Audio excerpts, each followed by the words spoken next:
the 2-0. Turned in the air to right field. Going back of Gonzalez out the wall. Goodbye. 3-0 in game 5.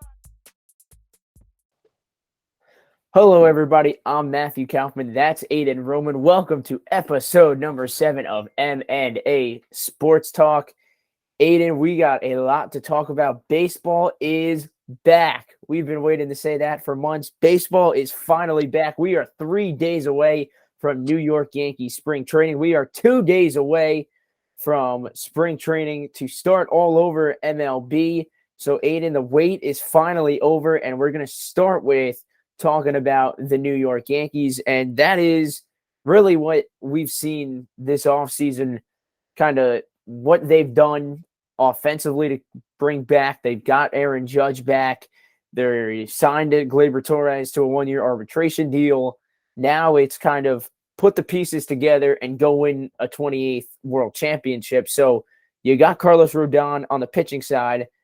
You don't have Frankie Montas. We'll get into all that in just a little bit as well. We got the Super Bowl talks that we still have to cover. We got the rest of the NFL offseason getting underway after 1 full week without the NFL. And then, of course, to wrap things up, we got New York Knicks basketball. So let's start with baseball. And Aiden, as we said, it's back. And it's going to start with the Yankees. So looking into this season for the Yankees, obviously we know what the situation is with Aaron Judge. He signed a big contract.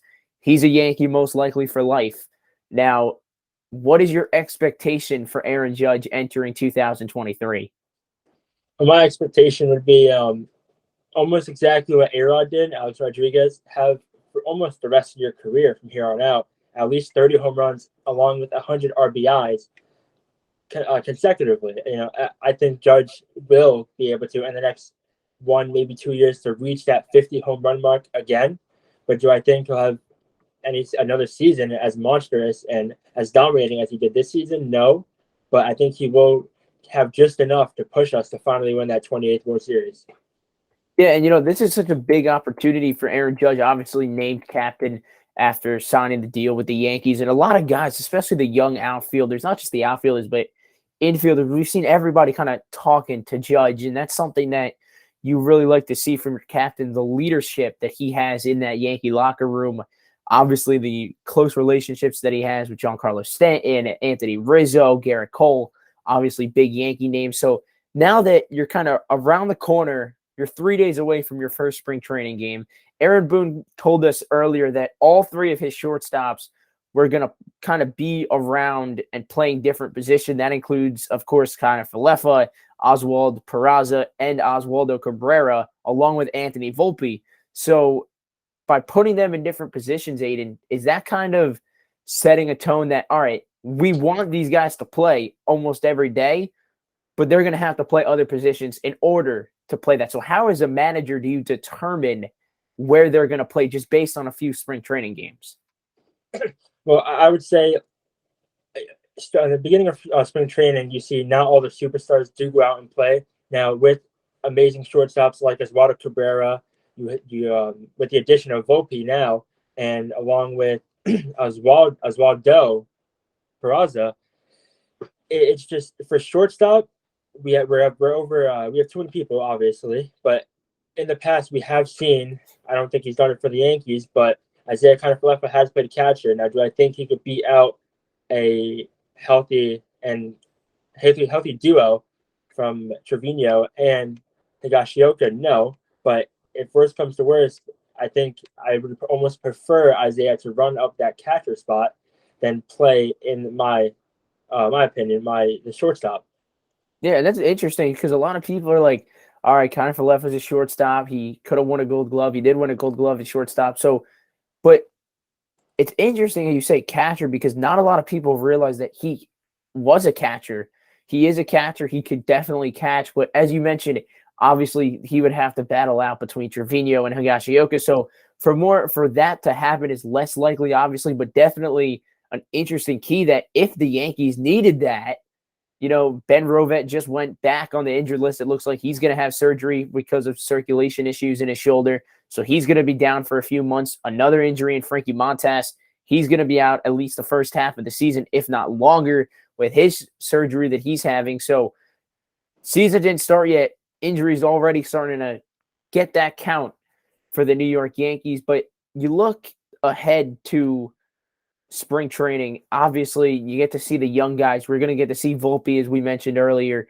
We're going to get to see guys like Jason Dominguez. Most likely, we see some Austin Wells, one of the Yankee top catching prospects in baseball and all over baseball, not just for the Yankees farm system. But this is opportunity, not just for the Yankees, but when it gets to later on in the season and it's near that trade deadline, Aiden, it's a time to show what you can do in a big stage, not obviously the big stage in a playoff game, but to shine in your opportunity that you do have with the club. Now, I heard you mention the playing in the big stage.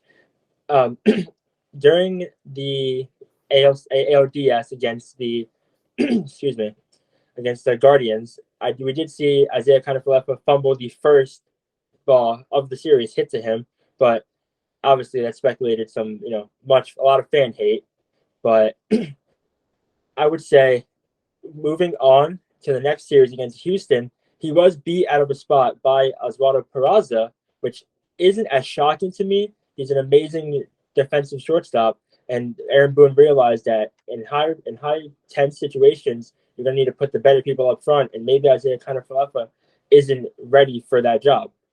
Yeah, and it's interesting because especially with the situation with the three shortstops right now, I mean, you really do have three shortstops because Cabrera is has such good versatility that he could play the outfield if needed. He could play right, he could play left. We've seen him play third base. We've seen him play second base, first base, and shortstop. So the only thing he hasn't done is catch and pitch. So, which we may see also this season. Who never knows with that young guy. But, for him to be able to kind of be like a Swiss Army knife for the New York Yankees, kind of like DJ LeMahieu is in the infield. He could play first base. He could play second. He could play third.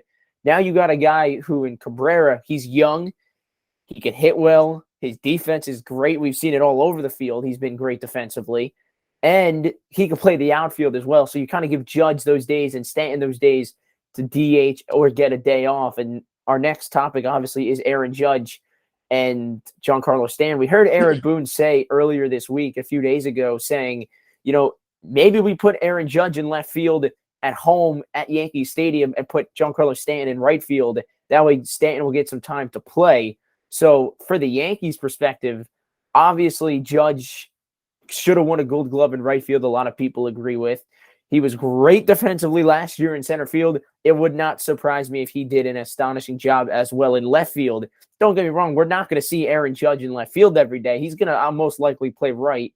But some games at Yankee Stadium, we could definitely see Stanton in right and Judge in left. So what are your thoughts about this whole situation with Stanton playing the field and Stanton playing right and Judge playing left? My opinion would be, it wouldn't really affect me. I would be okay with it, but as long as Giancarlo Stanton is in the field, you've seen the numbers. When he's in the field, he gets injured less. He produces more because you're not just sitting on the bench. Say you strike out, and now you go back to the bench and wait for your next time up. You're constantly moving, and say if you strike out, you get your mind off that by playing the field, and you're ready to hit, as Stanton has done it day in and day out, hit another home run. Yeah, and it's such a big key factor for the Yankees because when you look at the numbers, inside the numbers, when Judge and Stanton both hit home runs in the same game, they have a crazy stat line with a very few losses for the Yankees. So when you have those two guys healthy in the lineup, you see what Aaron Judge did last season, 62 home runs, the American League home run record in a single season. He was healthy all year. He missed a very minimal amount of games compared to Stanton, who did miss some time in a few different scenarios last year. So definitely for the Yankees, you want to keep Stanton healthy, but at the same time, you want him in the field, getting the reps in the outfield and giving the opportunity for him as well to hit as well as we know he could. And another guy who's trying to get back to hitting as well as he did back in his MVP days with the Blue Jays, Josh Donaldson. We heard Aaron Boone say something along the lines of, if you don't think this is a bounce back year offensively for Josh Donaldson, I don't know what you're thinking. And, that's a really, really good thing for a manager to think. And that's kind of showing how much Aaron Boone has faith in a guy like Josh Donaldson. Well, Matt, I can tell you this. Even though Aaron Boone has faith, I don't have faith in Josh Donaldson's ability to produce offensively. Now, we saw the struggles all year long. It was no surprise to us that they would carry on into the postseason, but defensively, he is, I'd say, one of the best third basemen in the league.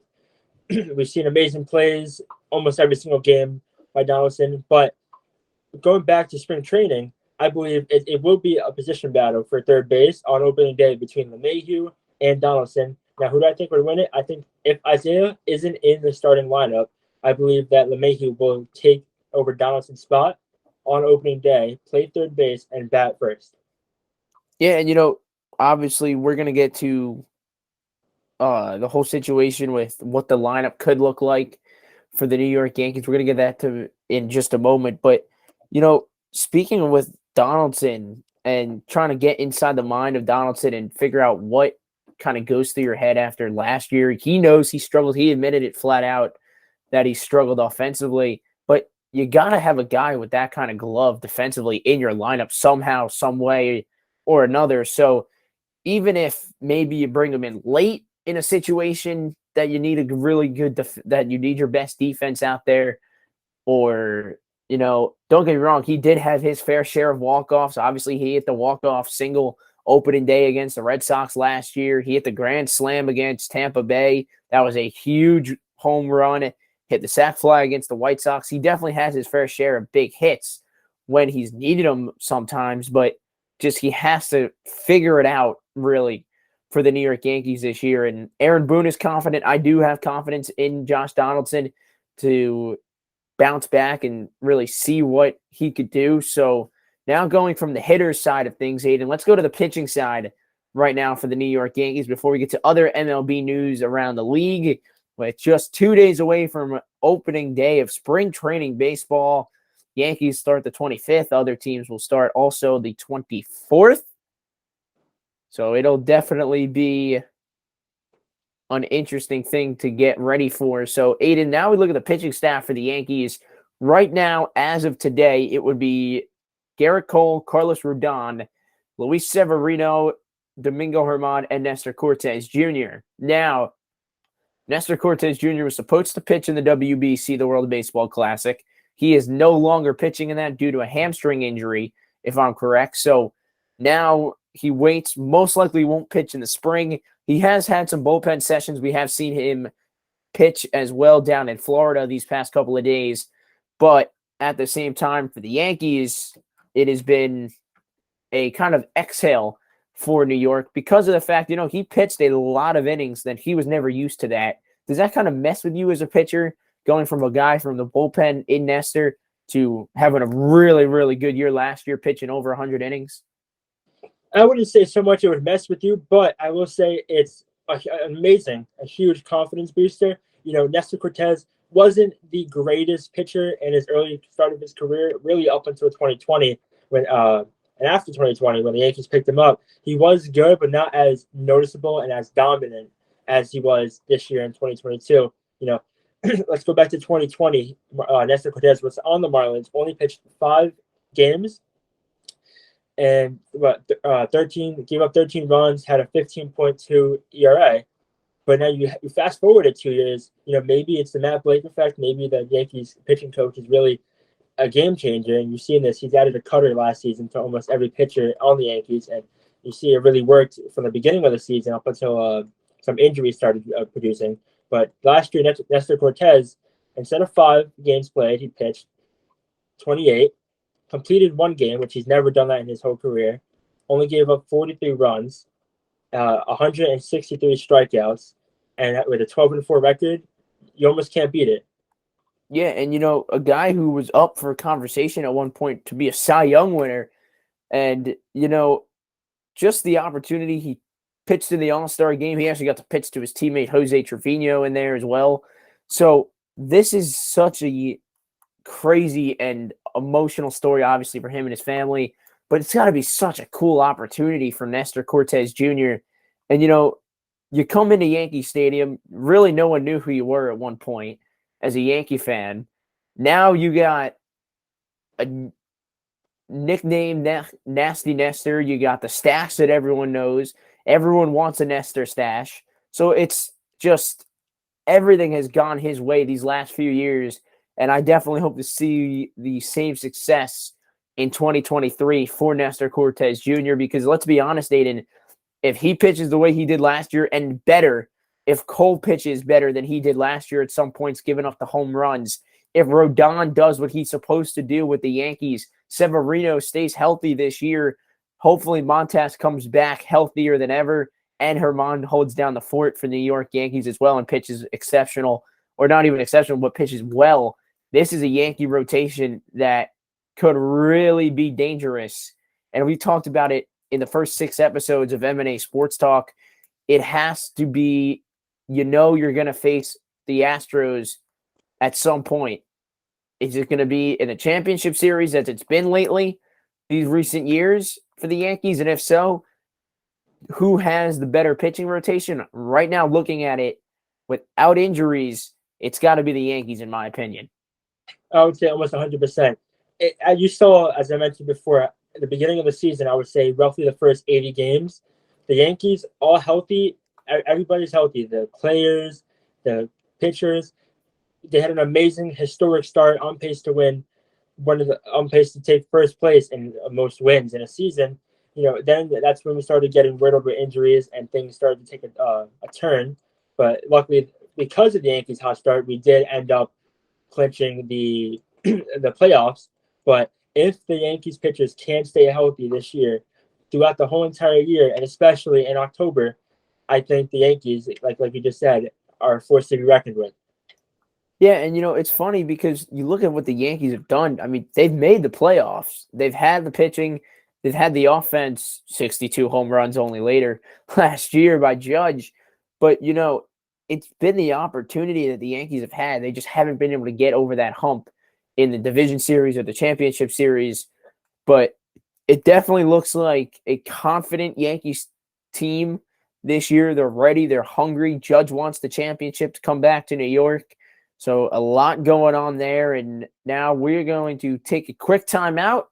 Then we got more baseball talk coming up as we are getting the countdown to baseball. Finally, baseball is back. We'll be right back.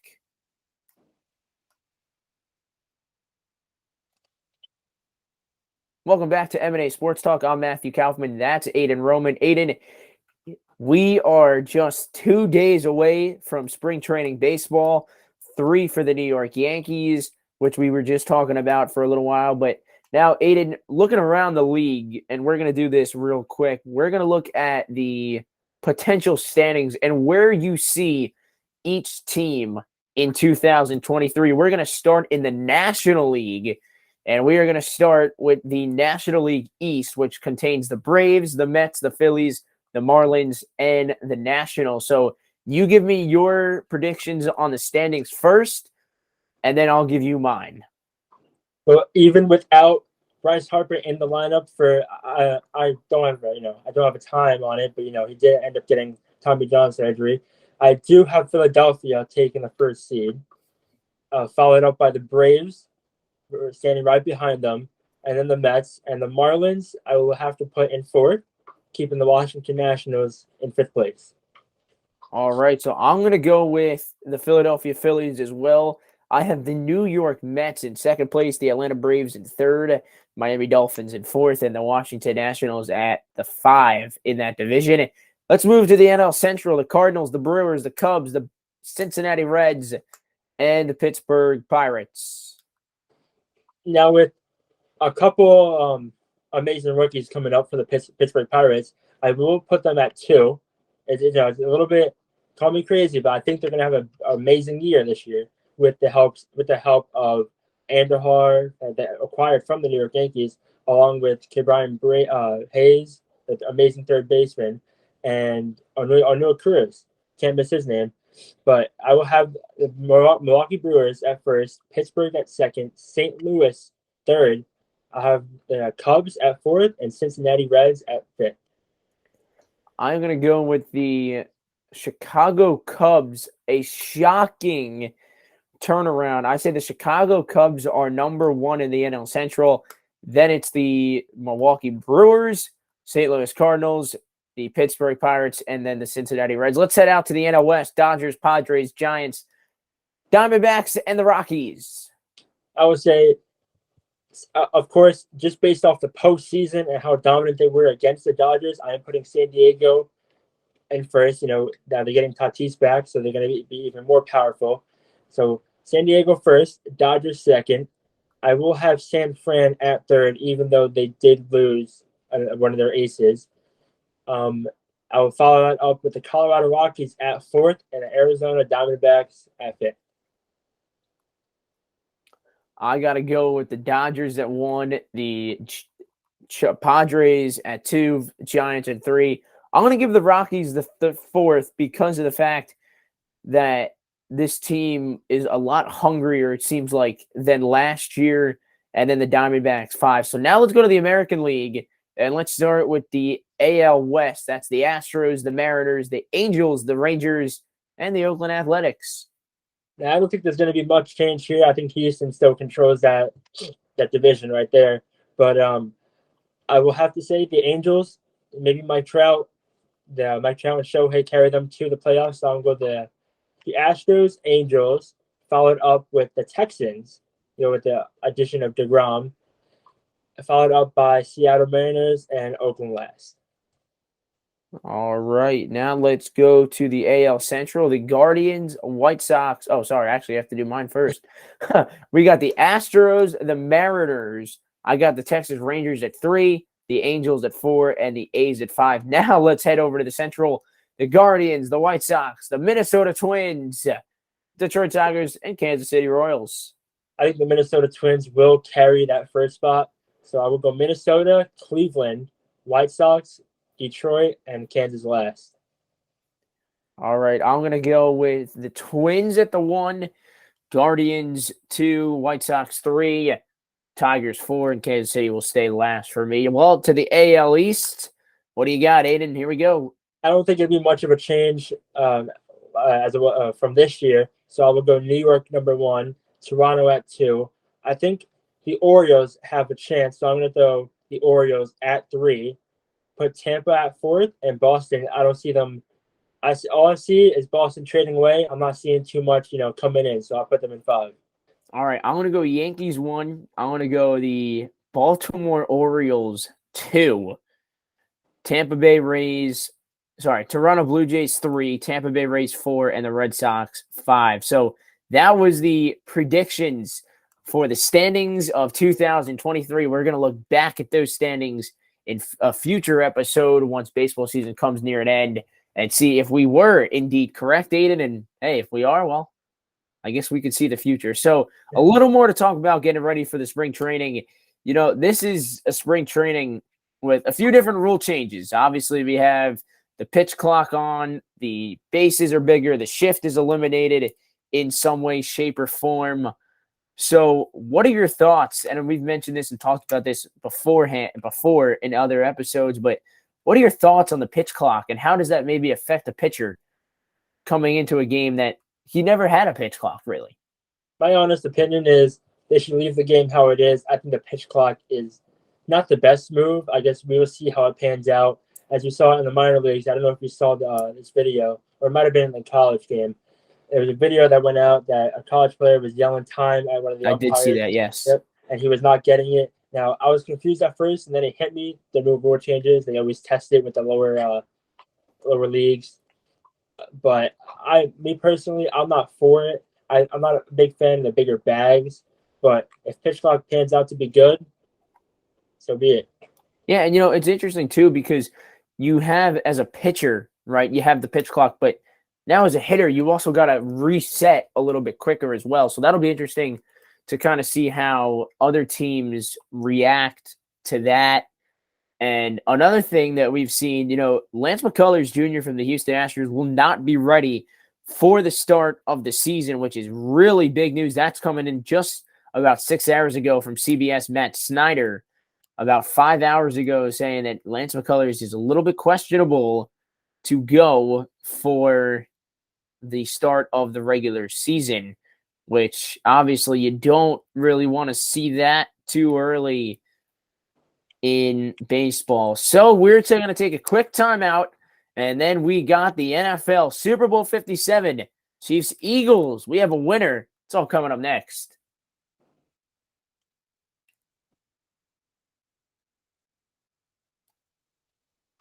Hello, everybody, and welcome back to M&A Sports Talk. Once again, I'm Matthew Kaufman. That's Aiden Roman, episode number 7 here this afternoon. And Aiden, we got Super Bowl 57. Chiefs win it 38-35. And as I said, Aiden, it's going to come down to a field goal. Harrison Butker at the end, a field goal to win the game with about 8 seconds left. But it was all set up by a questionable hold in Eagles fans' eyes. But let's be honest, it was a hold, and even James Bradbury came out and admitted. Yeah, I still can't believe how accurate you were with your prediction. Harrison Butker, after missing the first field goal, which I thought would have been a crucial part in the game, said, "You know what? It's all. He probably did it on purpose just to make the game close." So, an amazing performance from both sides, Patrick Mahomes and Jalen Hurts. But even though losing, Jalen Hurts. Three rushing touchdowns, a passing touchdown, over 300 yards. He's dominating. His stats for the Super Bowl are dominating compared to Patrick Mahomes' stats, even though Patrick Mahomes did come out as the victor. Yeah, and you want to know my secret of how I knew Butker was going to hit the game-winning field goal? It's because I saw the script before the game. So that's how I knew that it was going to come down to Harrison Butker to kick the game-winning field goal. But you didn't hear that from me. So now you look at how this game started. Eagles went 75 yards, had the touchdown. Then the Chiefs did the same. Hey, what you can do, I can do better. They went 75 yards, scored a touchdown.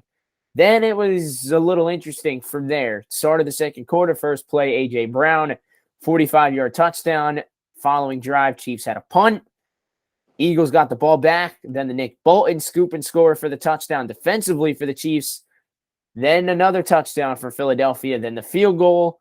Then you go to the half. Now, at halftime, obviously the extended halftime with the halftime show from Rihanna, which was, in my opinion, a great performance, but that's on a whole nother topic. But trailing by 10 in a Super Bowl against a team that hasn't trailed all year in the playoffs really at all. They hadn't trailed in the playoffs at all this season in the Eagles, but neither have the Chiefs. So as you get identical as possible, I mean, the records were the same. It just even both teams had a Kelsey brother on the field. It doesn't get any more similar than that. It's crazy. But it's just what Kansas City was able to do coming out of halftime. They go down the field and score right down the throat with the Isaiah Pacheco touchdown run. Then the momentum continues. Then they get the touchdown to Tony. Tony gets the defense gets the big stop on that third down, forces the punt. Tony gets the punt return inside the 5-yard line. Then the one-play touchdown to Sky Moore. So just everything kind of went the Chiefs' way in the second half. And I'm a guy who believes in big momentum. Are you someone who believes in that as well in a game like this that we saw the Chiefs on top? I would say almost 100%. The fans play a big part in that. It was set at a neutral site in Arizona, but I don't know if you realize, all the jerseys I saw there was red.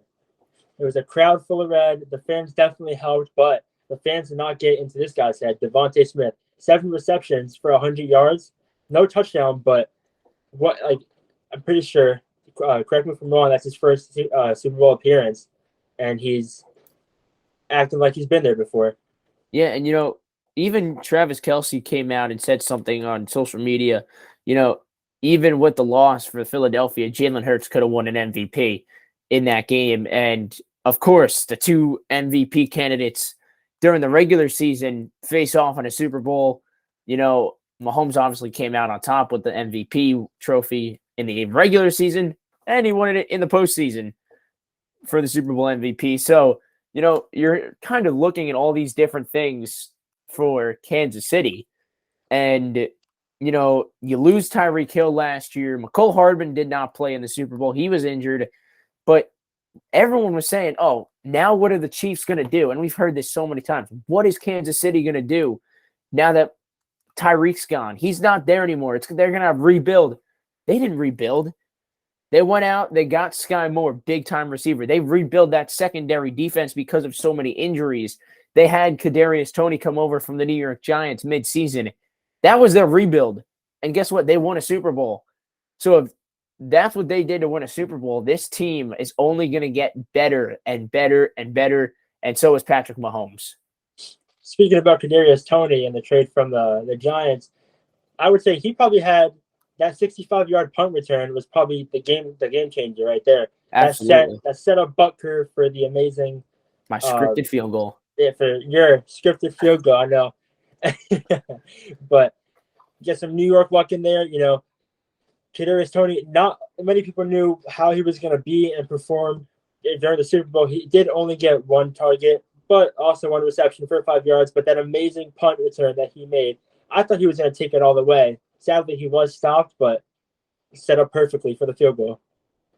Yeah, and it was such a big key for the Chiefs because, as we mentioned, the momentum swing. You get the big third down stop. You force Jalen Hurts out of the pocket, not able to complete the pass.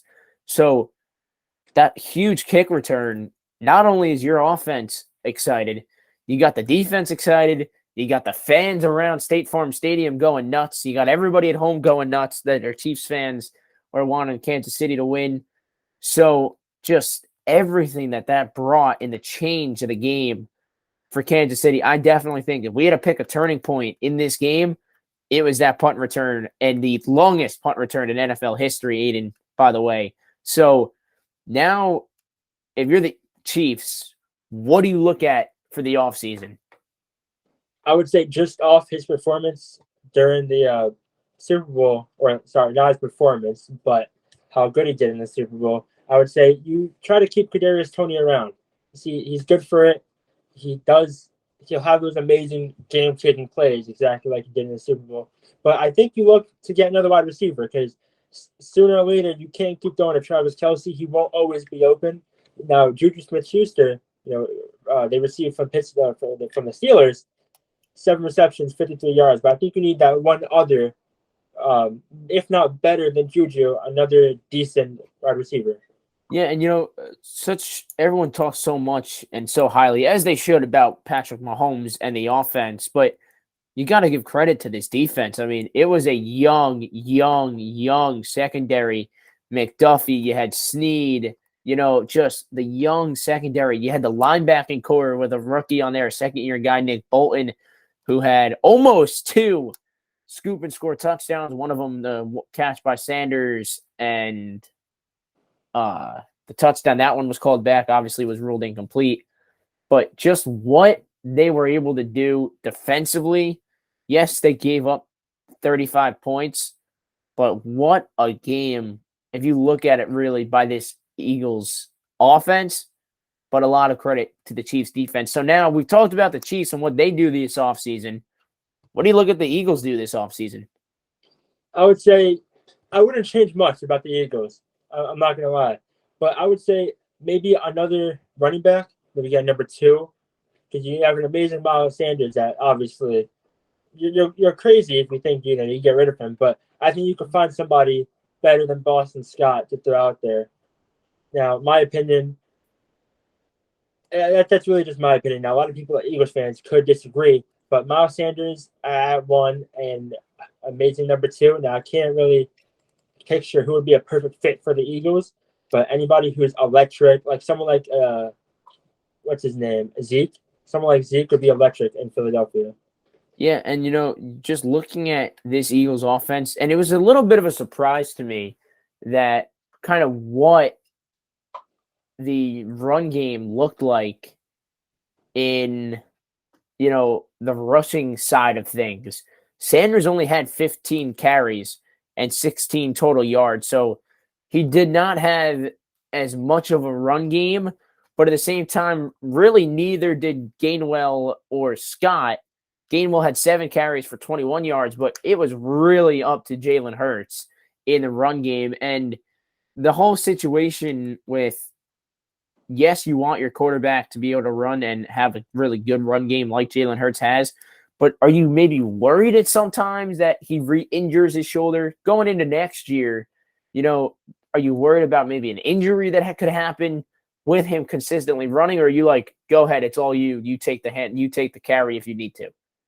Now, every team has their backup quarterbacks, but from no backup quarterback is going to be anything near Jalen Hurts. So I will say, I will agree with you. I think you do need more rushing, more running backs and some halfbacks, but I don't think Jalen Hurts should be running as much as he should. Now he shows that he can do it, but so did Mahomes, and look what happened to Mahomes against the Jacksonville Jaguars. He did injure himself, and I was happy to see him come out and play against the Eagles fully healthy. I wouldn't say fully. I did see him limping a couple times, but nothing to really affect his game. Yeah, and obviously with Mahomes and that high ankle sprain injury that you just mentioned, Aiden, it was a question up in the air, especially at the end of that first half when he was limping off the field. We saw his head on the shoulders of the athletic training staff, but he came out in that second half and lit up Arizona, and there's no doubt. We thought the fireworks were cool during the halftime show of Rihanna, but he put on some fireworks of himself. So now kind of taken away from the Eagles and the Chiefs, you look ahead, who improves, take out Eagles Chiefs, so take away putting those two teams back in a Super Bowl. Who do you think next year gets improved that was kind of on the lower side this year? I would have to say they weren't really on the lower side, but I'll go with the Jacksonville. I think Jacksonville has a lot more to offer. I think their only flaw was the defense. They had good receivers, a good quarterback, but I think their only flaw was their defense. I think if they upgrade their defense during the offseason, they'll have a big chance of maybe pushing past the Chiefs if they come across them again.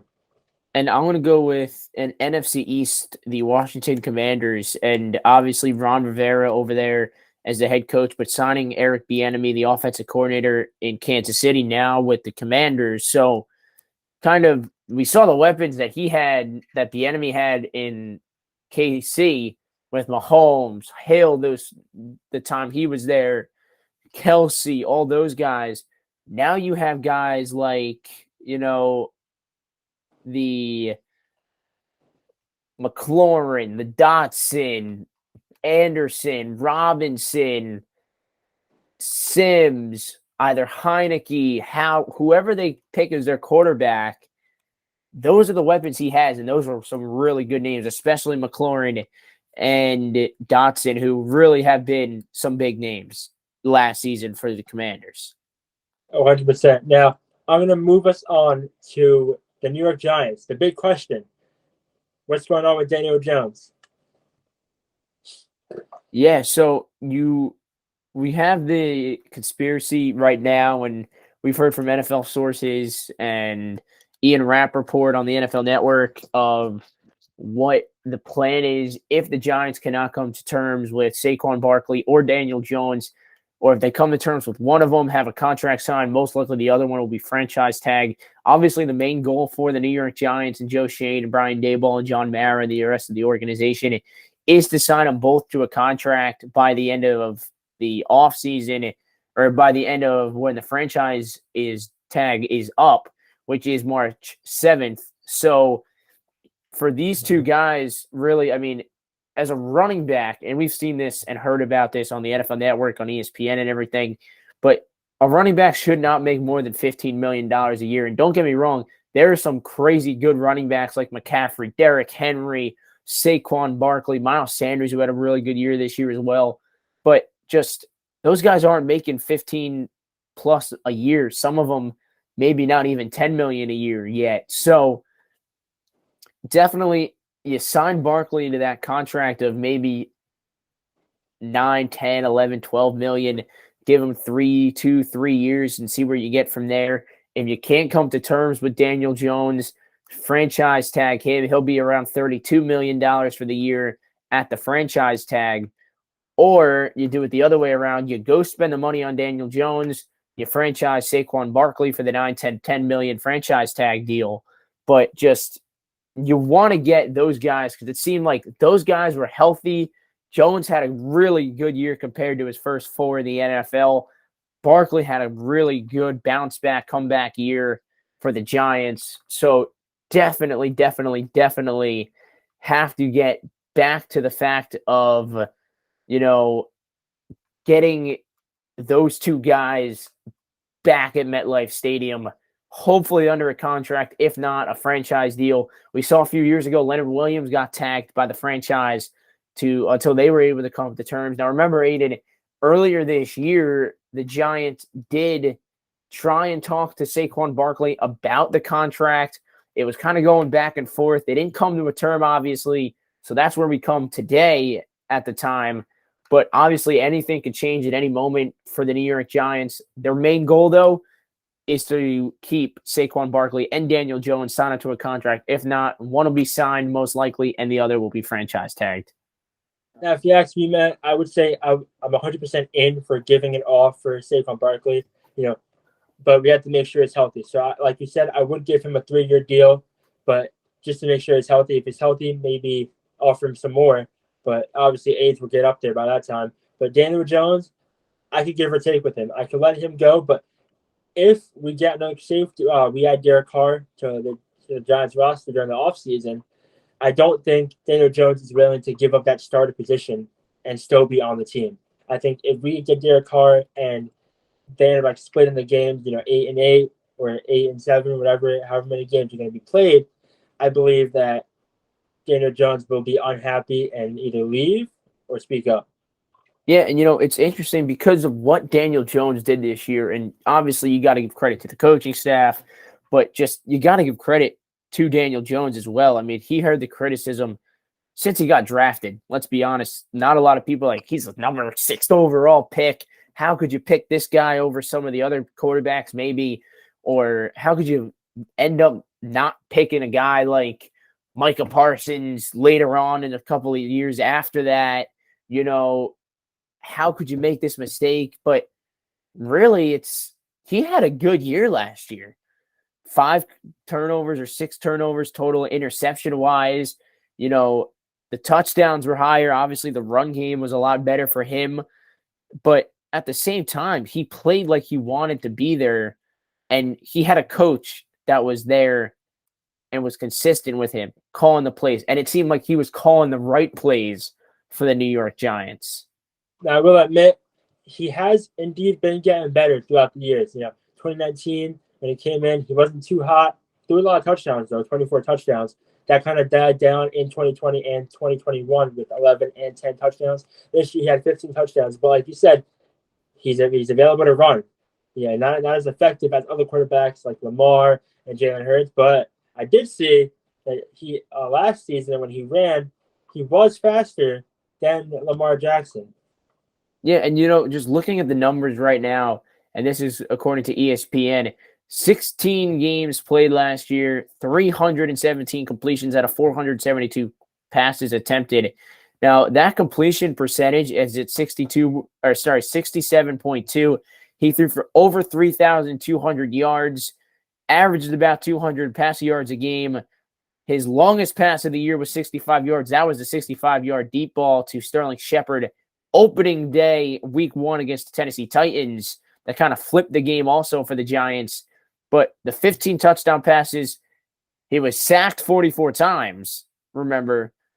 But he threw those 5 interceptions, and the passing rating was at 92.5, which was not as high as it's been in his entire career, I believe.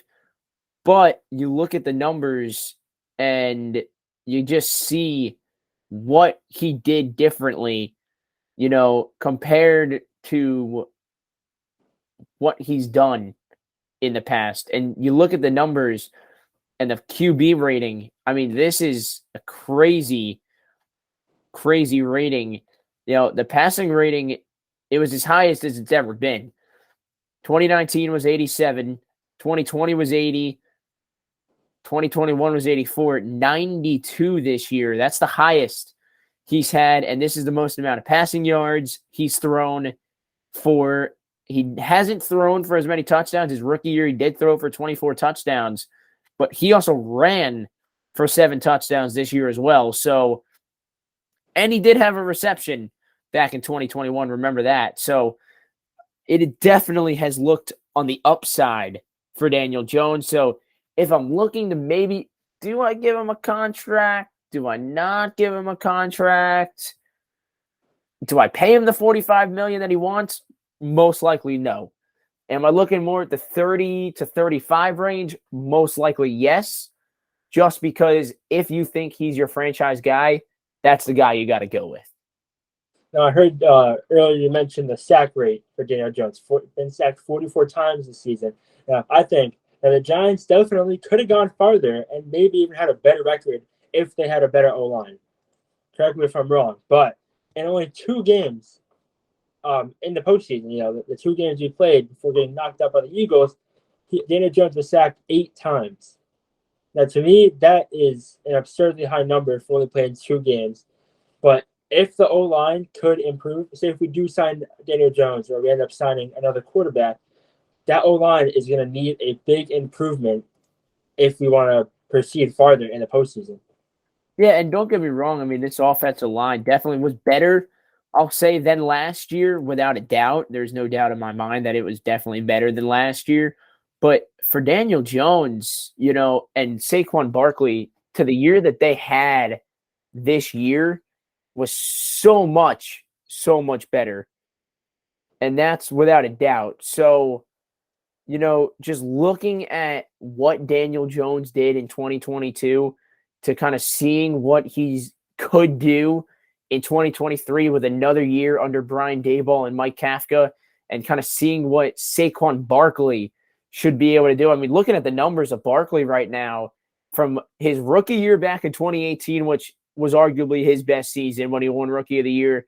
He had 261 rushing attempts for 1,307 total yards with 11 touchdowns.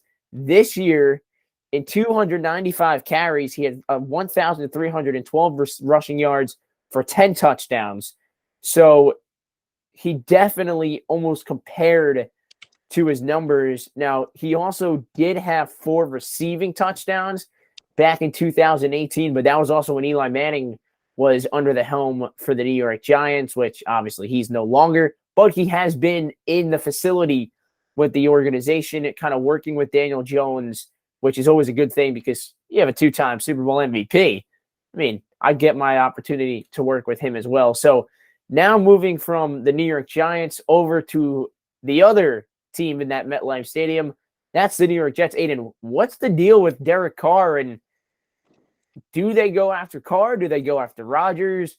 Maybe are they going to draft? Looking at another. What's going on kind of in the mind of the New York Jets? If the New York Jets, in my opinion, want to go out and win more ball games throughout the next couple years, I would say 100% push for Derek Carr. I wouldn't stay with Zach Wilson. I wouldn't stay with Mike White. I wouldn't go for Aaron Rodgers either, only because he has 1 or 2 years under his belt left.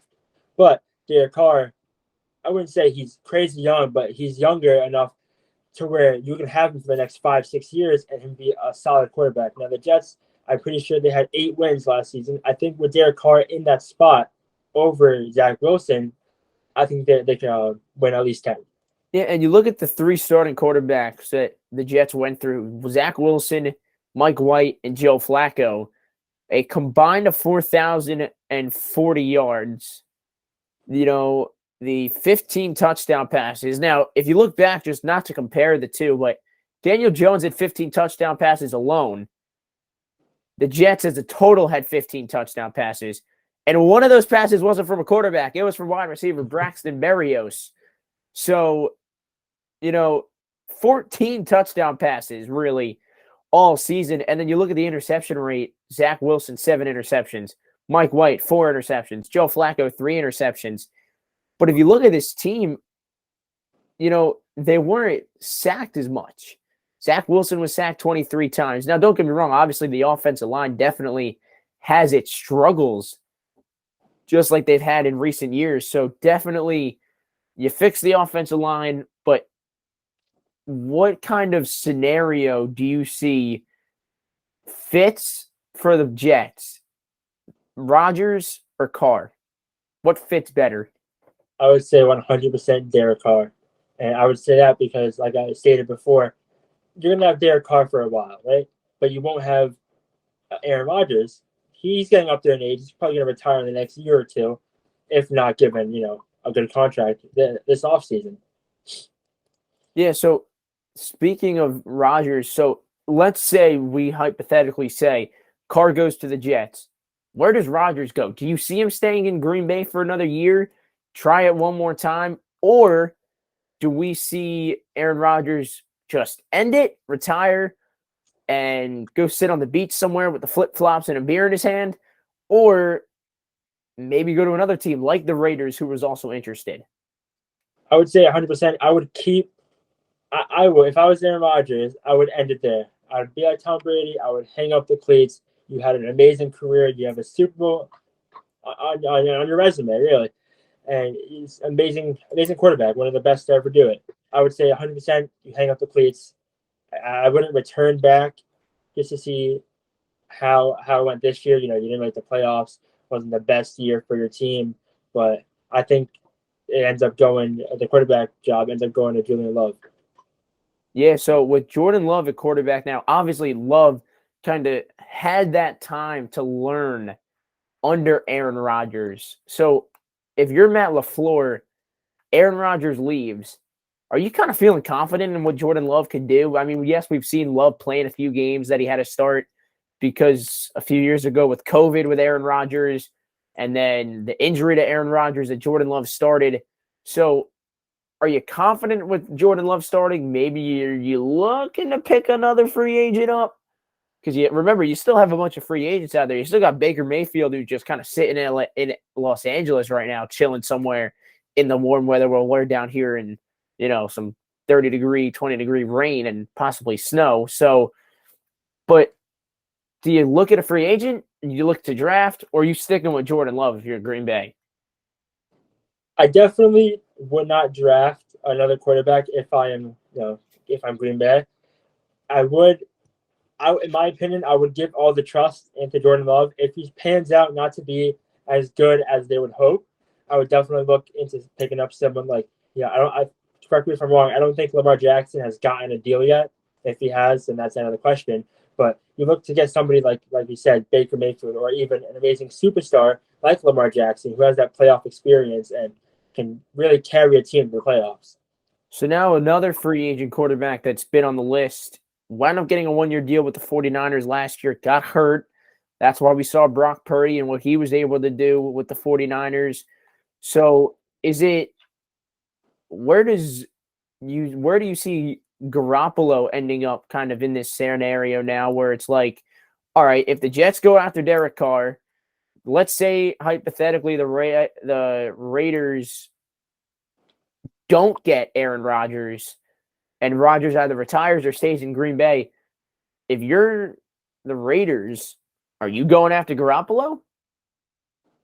If there are no other good or decent quarterbacks, I think you do have to end up picking up Garoppolo. He's a pretty good quarterback. Going to the Super Bowl against Mahomes, that didn't end out too well. Mahomes is just a force to be reckoned with. But Garoppolo, like I said about Lamar Jackson, they have that playoff taste in their mouth still. I think he would love him Jimmy Garoppolo paired up with Josh Jacobs and Devontae Adams. I think that could be a scary trio. Yeah, and if the Raiders are able to come to another deal with Josh Jacobs, remember he's also another free agent this year. A lot of free agent running backs. So if the Raiders do keep, as you said, Josh Jacobs, you obviously have Devontae Adams. What a weapon Devontae Adams is for any quarterback.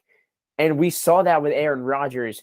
If Garoppolo does wind up in Vegas, you have Adams, as you mentioned, Jacobs. You got Moreau, the tight end as well. You have Hunter Renfrow, who's going to be a star, they say, after obviously he was injured last year. But just the opportunities that are building for the Raiders. Carr's out of the picture. He's already gone. There's no more Derek Carr in Vegas. But do you hit the jackpot? See what I did there? See, I'm on a roll today with these dad jokes. But, with Garoppolo, do you hit the jackpot with that?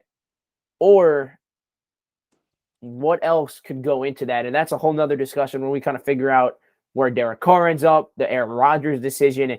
We got a little bit more to talk about, including the New York Knicks. Second half of the season coming up. After the All-Star break, we saw some big slam dunks. Mac McClung, man, that kid could dunk. Little man's got hops. We'll be right back after this.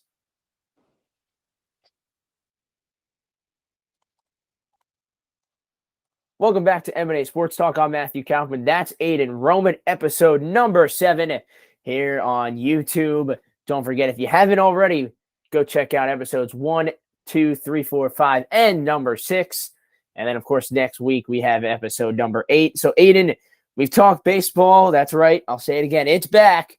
We are just 2 days away from spring training, 3 days from Yankees' first pitch spring training. And then we got the football, the offseason, what kind of goes into it. Derek Carr, Aaron Rodgers, Tom Brady's out. He's retired. He hung up the cleats sitting on a beach in Florida with the sandals on as well. So now let's go to the Knicks side of things, and that's the basketball side. Obviously, Josh Hart comes over to the Knicks in a trade. This has been an offense for the Knicks that has really been heavily relied on by Jalen Brunson. And let's look at the numbers. The last 3 games dating back to February 11th when they played the Utah Jazz, they won it 126-120 at home, 38 points. The following Monday, February 13th, at home at Barclays Center, at the Garden against the Nets, 124-106 win. He dropped a 40 bomb on the Nets. Then 2 days later at Atlanta, a 122-101 win, 28 points. So you could kind of see when he's high up in those points, it has definitely been a good scenario for the New York Knicks. Speaking of Jalen Brunson stats, over the last 7 days, he has averaged 28 points, 9 boards, 5 assists, and sadly, 5 turnovers. Turnovers are a little high, but you see those numbers and you think, wow, he must be an all-star. Now, a couple of NBA fans are annoyed that Jalen Brunson, along with James Harden, didn't make that all-star roster, but you got to look at the other point guards and shooting guards. It is just everybody is filled with talent this year. You have Luka, you have Curry, who unfortunately was injured. You have Ja. You have Donovan Mitchell. It is just riddled with amazing guards, really. But speaking of the Knicks, Julius Randle, 25 points and 11 rebounds average the last 7 days. That points did drop over the last month. He was sitting around 28 to 30, but still, Jalen Brunson. At first, it was Jalen Brunson and Julius Randle and R.J. Barrett running it all. But R.J. Barrett hasn't really found the 3-ball as of recently, as of the last 2 weeks. But Jalen Brunson, Julius Randle, even without R.J. Barrett, still know how to run the court. Yeah, and the addition of Josh Hart, who shooting guard out of Villanova 4 years ago, back in 2017, the first round pick by the Jazz, 6'4", 215-pounder. He could shoot the basketball, and I don't know if you saw this reaction on social media, Aiden, but the reaction that Jalen Brunson had when he found out that Josh Hart was coming over to the Knicks. Well, I'm not going to tell you what he said because it's probably not appropriate for YouTube, but you could go look at it at social media. So kind of going off to that, you have the wins that you're coming off of for the Knicks. Your team has been offensively carried by Jalen Brunson, Josh Hart, who's kind of getting into it as well. So Julius Randle, as we mentioned before. So this offense for the Knicks right now, it looks like a team that has really been put together a lot better in recent games and winning their last 3, but winning 5 of their last 7 games as well. So that is something for Knicks fans to definitely look forward to on a 3-game win streak, kind of trying to get back on top of that postseason spot and the postseason opportunity as well. And looking at their next games coming up, we have Friday, February 24th at Washington. It'll be the Washington Wizards hosting the Knicks. Then a 3-game homestand with the Pelicans, the Celtics, and the Brooklyn Nets. So those definitely will be some fun ones to watch. Now, Aiden, what are you kind of looking for the second half of the NBA season? An interesting first half from the Knicks, but what do you think they got to do to push their way to a playoff spot in 2023? I think the main thing right now is, staying healthy. a couple weeks ago, I would say almost a month ago, we did have an injured Jalen Brunson. Now, the Knicks still didn't slow down. They were still winning, but with Jalen Brunson on the court, it's almost like a guaranteed win. Now, with the amazing chemistry of Josh Hart. But speaking of the Nets, I know you said we play the Nets in the last game of our 3-game homestand. The Knicks now in 6th seed, sit behind the Nets 1 game, who are chilling in the 5th spot right now.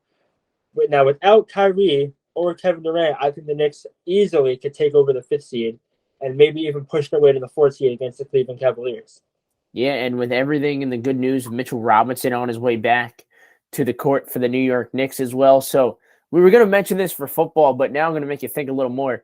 If you had to pick a Mount Rushmore for basketball, who is on your list? Give me 4 guys on your Mount Rushmore for the NBA. I know our plan was to do it for football. Kind of forgot about that part, but give me your 4 for the NBA. If you want, I'll go first and give you mine. Now, I would say this is a little bit easier than the NFL one. So obviously, are we doing all time or is this current? We'll do 2 rounds. So we'll do current and then we'll do an all-time list. Okay, so current, I'll have to go obviously LeBron James. So NBA LeBron, all-time scoring leader, baby. Yep, LeBron, Curry. I will throw in. Ooh, this is hard. This is very hard. All right, LeBron, Curry. I will throw in James Harden. Okay. I will throw him in. And I'll have to finish it off. I know he is new. He hasn't played as long as all the other veterans, but Jokic. Okay. Okay. I'm going to have to agree with LeBron and Curry, obviously. I'm going to have to go Luka Doncic as my 3rd, just because he's been so under the radar, it seems like, for a lot of people, but he really is such a big star. And then for my last one, I'm going to have to go also with Nikola Jokic, who has just been such a stud for the Nuggets. So now give me your all-time Mount Rushmore of the NBA. Well, let's do a little easier. You got Michael Jordan, obviously. I think I still put LeBron there. You know, LeBron, like you said before, all-time scoring leader. This is where it gets a little harder. I will throw Curry in there, but I also want Magic Johnson.